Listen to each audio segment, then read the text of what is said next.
I've received a lot of messages since I've been starting to put out these articles about security, and especially today since we heard about the truck running people over in New York, and I just wanted to take a second to put things into perspective.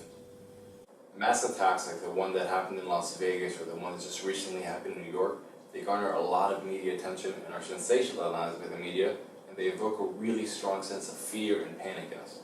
But that sense of fear and panic is completely out of proportion to the statistical likelihood of us ever being involved in one of these scenarios. From a statistical standpoint, if you play the lottery on a weekly basis, you are more likely in your lifetime to win the lottery than you are to be involved in a terror attack. So today we're going to talk about what's more likely to endanger you from a statistical standpoint, not an emotional, fear-ridden standpoint, and we're going to talk about safety, what that actually means, security, what that actually means, and what are the likelihood of each thing happening. I was a security officer at one of the largest private yachts on the planet. My job was to ensure that when the owners came on board, their well-being was taken care of. They could have peace of mind that they knew that when they come on board, everything would be fine as far as security and all that detail, and they could leave knowing that when they come back next time, things will be the same. So when you think about security on board a large ship, what do you immediately think of? Maybe a Captain Phillips style pirate attack?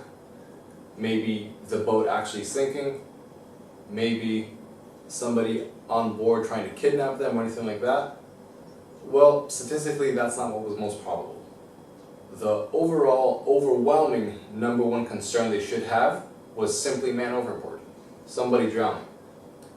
When I gathered the statistics of hijackings, kidnappings, and all those sort of things, and put them next to the very unsensational event of drowning, there was a tremendous imbalance. Drowning was an overwhelming number one.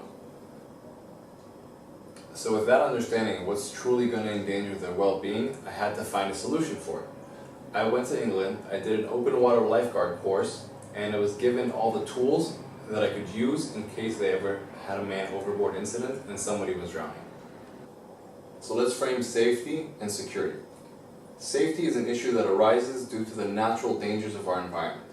There's no ill intent there, just the natural environment has its dangers and sometimes we fall into them. This would include drowning, choking, car crashes, and many other things. A security event is an event where a person inflicts damage purposefully. So it could be a terror attack, a murder, a sexual assault, a mugging, a home invasion.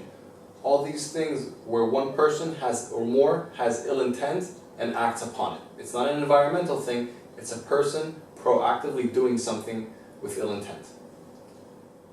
The disproportionate fear people have from terror attacks in regards to how likely they are to happen can be explained through simple statistics. And again, keep in mind that the number 2 fear of the American public is that they will be in some sort of terror attack. So with that said, in the last 12 months, there were 79 victims from terror attacks. And an annual average, 37,000 people die from car crashes. 5,000 people die from choking and suffocation, and 3,500 people die from drowning. Those are the proportions and what are more likely to happen. So with that being said, if you're a parent to a young toddler who's still in his curiosity stage and constantly trying to put things in his mouth, or you have a living grandparent and you've spent more time looking at things about how to do in a mass shooting instead of learning how to do the Heimlich maneuver, maybe it's time to reassess those priorities. If you're in a building that has a pool and you don't know how to perform CPR on a drowning victim, maybe it's time to look into that. If you live in a country where people drive a little crazy and you're not really sure what you would do in case you got into a car accident, maybe it's time to look into that as well. If your baby was in the back seat and somebody rear-ended you, when you want to take your baby to the hospital, would you take him out of his child's seat and carry him? Or would you perhaps take the entire child's seat out in order to give him support and structure and take him that way into the emergency room? In all my time in the federal service and doing security in the private sector now, I have yet to personally meet a security operator who was involved in an attack and saved his client. But I have met people who have saved their client due to using the Heimlich maneuver or using a defibrillator. So I want to leave you with this question. If people in my field of work, where we deal with real constant threats of terrorism and kidnappings and all these kind of security related issues, still give so much time to the safety issues, how much time should you be investing in those? Below the video, I've attached a couple links to what kind of safety equipment I carry with me. You can buy them straight off Amazon. This is what I recommend. Also, I highly recommend any parent out there or anybody who wants, take a weekend first aid course. They'll go over basic CPR, what to do if someone's choking on anything. It's going to be probably only 10 hours. It'll give you a lot of tools.